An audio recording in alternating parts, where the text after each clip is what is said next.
I know everyone's here to see how these three all compare to each other, Botch, Frame1 Heavy, and Frame1 Light. But I want to show my perspective in chronological order, because I think that'll explain my opinion on all of them. So let's get these out of the way for now.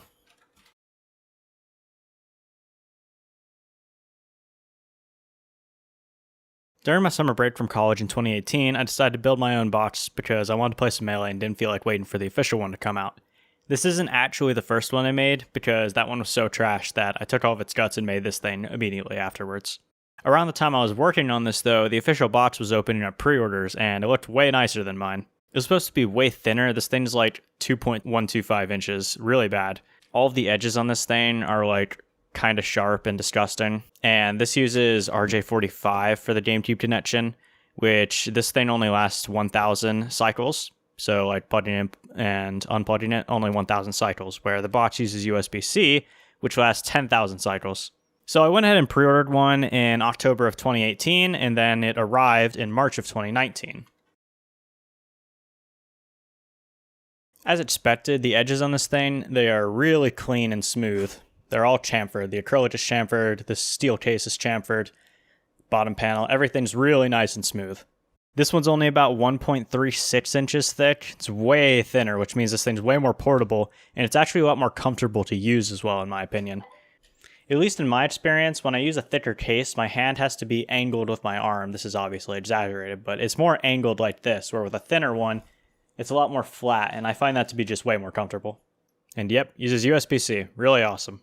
Mine came with this really nice USB-C to GameCube cable, and I think the new ones also come with a Nintendo 64 cable, which is cool. And then they also came with a really short USB-C to USB-A cable, like the one that you use for your smartphone and whatnot. This one's really good, but the USB-C to USB-A cable was really bad, and there's a lot of people reporting that the plug would snap off and just other bad stuff. So between that and the cable just being really short, I ended up just buying my own cables or using the ones that I use for my phone and my Switch Pro controller and stuff, and yeah, these just work fine. Considering you can easily find these, it's not too big of a deal that the included cable sucks. All that really matters is that the proprietary one is good. USB-C to GameCube, you're not going to be able to find this anywhere else, right? And this thing's really high quality. I've been using it for like 2 years, and it's still really solid. So that's nice. So yeah, overall, this thing blew my DIY out of the water. And I'm pretty sure my DIY cost a similar price to this thing, being at around 230 bucks. 230 bucks even now for an arcade button controller, that's not bad considering how well built this thing is. All these clean edges and just a nice case overall. That being said, there were two major issues I had with the box, which led me to keep making more DIY controllers to try and make something that's better. The first of the two is that the box uses a glossy black acrylic top panel. This looks really great in pictures and when you first get it, but it is the ultimate fingerprint and palm sweat magnet. I just cleaned this thing before shooting this video, and I mean, it's already just covered in fingerprints, and like, if you just do that, like, it's really, really bad. It's the same deal with palm sweat, you know, like I'm resting my left hand when I use it, which it's probably ideal ergonomically to float your hands anyway, but I have bad habits and I don't play the game that much, so my habits are probably going to stick. You can clean it with a microfiber and mostly get it out, but I mean, the second you touch it again, it's just already back. That alone just drives me nuts, and if this was my only controller, then I would have to somehow replace this top panel with something that doesn't attract so many fingerprints. I tried fixing that on this one by using a matte acrylic top panel, and that actually works really well. No matter how hard I try, this thing just does not show fingerprints whatsoever. I really like this material. It feels nice on the palm as well. I don't end up getting any palm sweat showing up either. This thing's really cool. And I sort of tried fixing it on this one by using a clear top panel and putting art underneath it instead. And while this does still show fingerprints on it, put it in the light, it does still show the fingerprints, but the art really does hide that, and you don't end up seeing it as much. It still feels really uncomfortable after a while of using it because of the palm sweat building up under it, which definitely doesn't happen on the matte acrylic. The other issue I have with all of these is that they use Sanwa buttons with SW68 switches. These switches are straight trash. There's a noticeable bumpiness to them when you're pressing them. They just don't go down evenly whatsoever, and they just feel really mushy and absolutely terrible. Of course, key feel is subjective, so if you like how these feel, then you do you. What isn't subjective, though, is that these things only last for 1 million cycles. For a bit of context as to why these things feel so terrible to me and why 1 million cycles is just absolutely pathetic, let's look at one of my mechanical keyboards. This keyboard uses Dataron red switches, which are a linear switch, and they're rated to last 50 million cycles. This one's rated to last 1 million cycles. Also, these things are perfectly linear feeling. There's no bump or mushiness or anything in this. It just perfectly goes down and then back up again. That being said, it's sort of hard to precisely explain how these feel with just words. And the durability numbers 1 million and 50 million, it's sort of hard to understand how much does that end up mattering. Because of that, I've collected some data that I'm hoping will show what these things mean in practice. To try and show what the durability numbers mean in practice, I wrote some custom firmware for my controller to record how many times each button is pressed. I then fought a CPU for 5 minutes, and I wrote down the results. I did this 5 times in each of these trials, and then took an average for each button, and then divided that by 5 minutes to get the average presses per minute, and then multiplied that by 60 to get the average presses per hour. I can then divide a button's lifespan divided by that number to get an approximation for how many hours of gameplay that button will last for. Something to keep in mind is that I suck at this game, and I'm sure that better players probably press more buttons per minute than I do, and different people and different character mains probably press the different buttons different amounts of time. So this is just an approximation for how long my own buttons would last as a super low level Falco player. So I did these durability calculations for the Sanwas, which are rated at 1 million presses, the Dataron linear switches like the reds and the clears, which are rated at 50 million, and Dataron's optical switches, which are what I use in my main keyboard now, which are rated at 80 million. The biggest takeaway from the data for me is that there's 6 buttons that I press way more than the others, being left, down, right, B, X, and Z, which makes sense because these are your 3 main movement buttons. I press B a lot because I play Falco, doing a bunch of shines and lasers and whatnot. X I use to jump, so that makes sense, and Z I use to L cancel, so all of these wearing out faster definitely makes sense. The problem with Sanwas is that they're only rated at 1 million presses, so these 3 end up wearing out really quickly actually in relative to the others. Keyboard switches in comparison, they last for just absurd numbers of hours. So these 6 wearing down faster, it doesn't really matter because 13,000 hours is just absolutely crazy. And then these, of course, are even more crazy. On top of lasting 50 times as long, keyboard switches are so much cheaper. The Sanwa SW68 cost $1.25 on Focus Attack, and these Dataron keyboard switches you can get for 20 cents each. And on top of that, if your keyboard has hot swap sockets like this, they literally just clip in and out. It's insanely easy to replace them. With a Sanwa button, you have to undo the prongs, you have to unclip it out of the controller, and then you need a screwdriver to go and push in and up, and then the plunger flies away. And then you undo the switch, and then you put in a new one, and then you repeat the steps backwards. It takes quite a lot more time to replace the switches on your Sanwas. So yeah, durability and maintenance, it's really just not even comparable. But besides this difference, I also just can't stand how these things feel. Now, of course, the feeling is definitely subjective, unlike durability. So if you've tried both these and keyboard switches in a controller before and you prefer these and you don't mind the durability, then you do you. To me, though, it feels like these are trying to be linear switches where, if you don't know, you just push them up and down and there's nothing disrupting the motion. Sanwas, though, fail at this. They really don't feel even. When I push one down, it feels more bumpy than it really should. And as I've said, I know that's just words, and it's hard to express how a switch feels. One of the ways that keyboard enthusiasts try to communicate the feeling of switches is through force curves, like this one. The best source of these that I know is from Hata, I think that's how you pronounce it.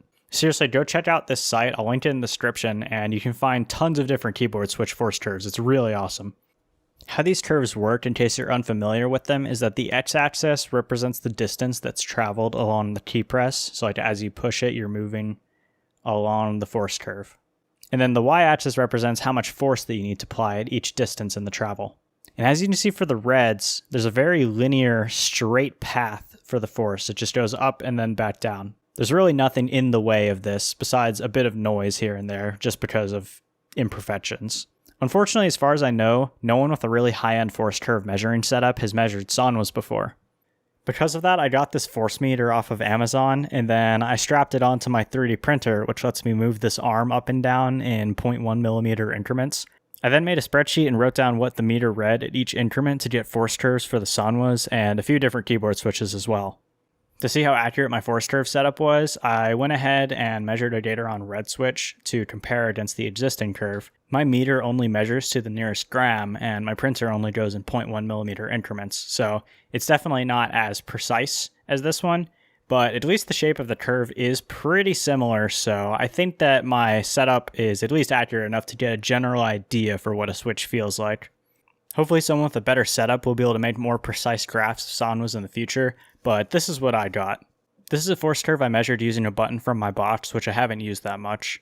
As shown earlier, the keyboard switch, it just goes linear, straight up, straight down, whereas the Sanwa has this very noticeable bump right there as you're pressing it, and then a really noticeable bump as you drop as well as you're releasing it. This just feels really clumsy and terrible in my opinion. Between the terrible lifespan and, in my opinion, the terrible feeling of the Sanwas, I knew that I would have to DIY a controller using these keyboard switches. I came up with this to get an idea for what it's like, but the hardware is just sort of whacked, so I scrapped it pretty early on. I then came up with this thing in a clear case to show people what the internals looked like, and this thing works really well, but it's like the box but 11 times worse because there are like 11 layers of acrylic stacked on top of each other, so this thing is just an absolute nightmare, but once again, looks good in pictures, and it's really good just to show people how these type of things work. I then made a few changes to get to this final design. I used Dataron clears on mine, which are similar to Dataron reds, just about 10 grams lighter, and then I put this brushed aluminum top on to resist fingerprints and palm sweat. This thing doesn't resist fingerprints perfectly, but it definitely hides palm sweat, so it doesn't bother me.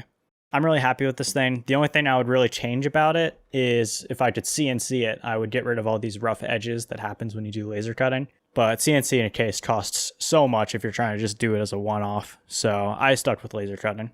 I saw that Paradise Arcade was making a hitbox that uses mechanical switches, so I was hoping someone would come along and make something similar to this. And shortly after I finished this project, the Frame1 Heavy and Frame1 Light get announced. And looking at the website, I was super stoked. It uses keyboard switches just like this one, and the chassis looked like they were going to be fingerprint resistant, and they looked really well built because the Heavy was CNC'd and the Light was ABS injection mold. Both of those would get rid of all these rough edges and stuff that mine has. The Frame1 devs asked if I would be interested in testing out the hardware to compare the build quality and buttons to all the other controllers I've built and stuff, so I said sure. They sent these to me without charge, only requesting that I let them know what I think about the hardware. I'm not getting paid to say or do anything, and I can say and do exactly what I want with these. I wasn't told to make a video or anything. I chose to do this because I wanted to help people know exactly what they're buying, and to provide my thoughts as a third party who has built more of these than is reasonable. So I want to start with the Heavy, as it's definitely the first thing that caught my eye. My first impression when I unboxed this thing was pure shock. Looking at pictures of it beforehand and knowing that it's CNC'd aluminum, I was thinking it was going to be well built, but well built is just a colossal understatement. This thing feels as solid as a brick, and this machining is just insane. All of the corners and stuff like this, they're just absolutely perfect, and the anodized finish is just straight gorgeous. On top of that, it resists fingerprints like nothing else that I own. Even if I'm trying to, it still just won't show fingerprints on it. It's just absolutely amazing. Especially considering it only costs $200. Total, the entire thing. I've been wanting to CNC a case like this for a while now, but that would probably be like $400 for a one-off custom order, just for the case. Being more mass-produced means that this can actually be affordable, which is just incredible because of how nice this thing is. I seriously cannot get over it. The Heavy uses these PBT keycaps, and these are made by Signature Plastics, who are really well known for their nice keyboard keycaps. These feel really nice, and they actually feel really similar in texture to my various sets of PBT caps. If you haven't used PBT caps before, they have a matte finish, and there's just a little bit of texture to them. These are really great. These are also really thick, so they feel super substantial.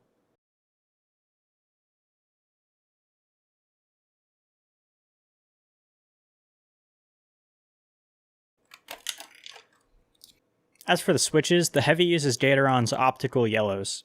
These have the same weights as the Dataron clears, which I use in my controllers, which is 35 grams of actuation force. Where they differ, though, is that the Dataron's linear optical switches are a good bit smoother, and the yellows have shorter actuation distance and shorter total travel. I measured force curves for the Frame1 Light, which uses Dataron clears, and the F1 Heavy, which uses the optical yellows. Both of these I have put O-rings on, by the way. The Light I put 1.75mm O-rings, and the Heavy I put 2.5mm O-rings. So the stock switches will have just a bit more total travel on both of these. But anyway, you can see that the actuation happens a lot earlier on the yellows, but that they actually have the same actuation force. I measured 28 grams on both of these.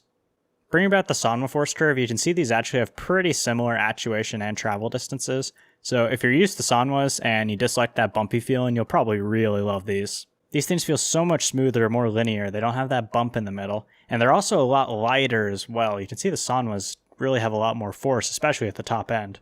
I really dig these. These things are great.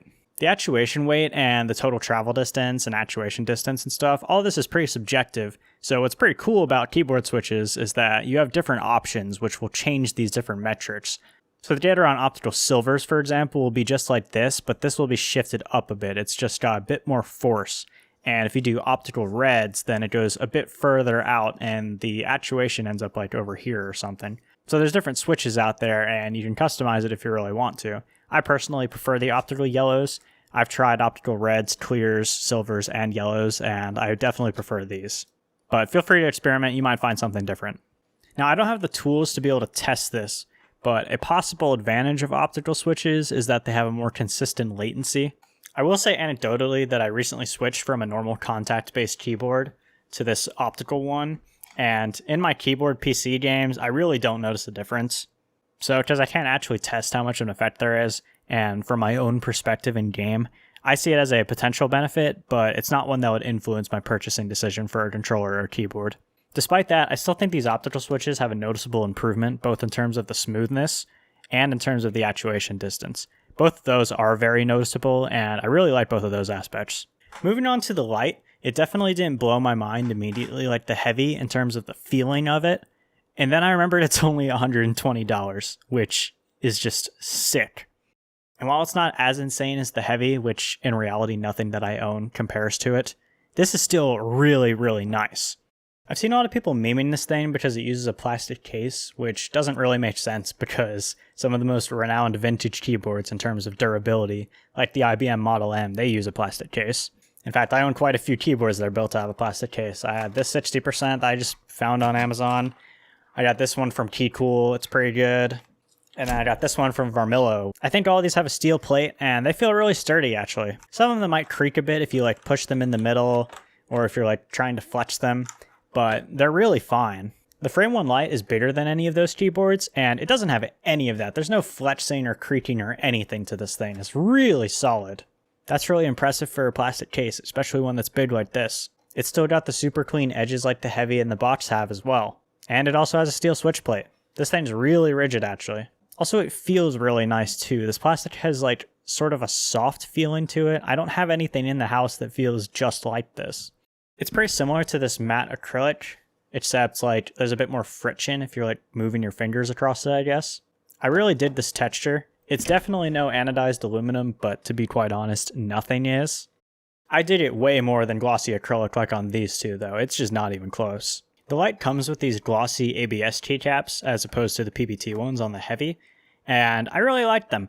I don't mind gloss on the buttons because you're not grabbing the controller by them and your palm's not resting on them. These feel texture-wise very much like a GameCube controller's face buttons as well as Sanwa's buttons. They're super thick and they feel really solid as well. I do prefer the feeling, the texture of the PBT caps by just a bit, so I actually bought these blue ones off the Frame1 site to put them on here because I really like the blue and white theme. It's actually a throwback to my first DIY, which was white with blue buttons. I just like the look. Just like this Heavy, this also has hot swappable switches, and there's an insane amount of MX form factor switches you can put in this thing. And just to be clear, you can't actually put opticals in an MX compatible board, and you can't put MX compatible switches in an optical board. They're not cross compatible like that. So if you did a Light, then you need to use MX compatible switches, and if you did a Heavy, you need to use Dataron's optical switches. I've tried tons of different switches before in digital controllers, and I would say Novelty Silk Red is probably my favorite, with Dataron Clear being a very close second. The Novelty Silk Red has the same specs as these, 35 grams, 2mm actuation, and 4mm travel, but they're just a bit smoother. They're also 2 times the price, so I think Dataron Clears are definitely a good choice. That being said, these are hot swappable, so if you've just got the newest glorious False God Unholy Pandeliostodal Prestige Edition switches and you want to put them in here, go for it. There's a few things that both of these do that are worth mentioning. There's a few obvious ones which you can find on the product page if you're interested. They have different colors and there's like a planned software remapper and some other stuff. Another thing is that they both have this rubber anti-slip thing on the bottom. I've personally never had an issue with any of my controllers like slipping when I'm using them, but I've heard quite a few different bots and DIY users who've had this issue. I think I've seen a few people who've solved this by using some like adhesive grippy tape stuff that they've stuck to the bottom, and I'm not sure how that compares to this because I never tried it, but this material is really grippy. I'm pretty sure it's like rubber or something. It's pretty grippy. Like if I put this thing on my desk and there's not this tablecloth here and I do this, the entire desk will shake. So it definitely works really well if that's a problem for you. Another thing I'm sure some people appreciate is that they come with this hard case. Those hadn't arrived when my sample units were ready, so I wasn't able to check those out, but they look decent enough in these pictures. That's a pretty cool bonus that I'm sure people will appreciate when they start going to tournaments again. They also both come with a really solid USB-C to USB-A cable and a really solid USB-C to GameCube cable. Both of these are braided, they're both about 2 meters, and they feel solid.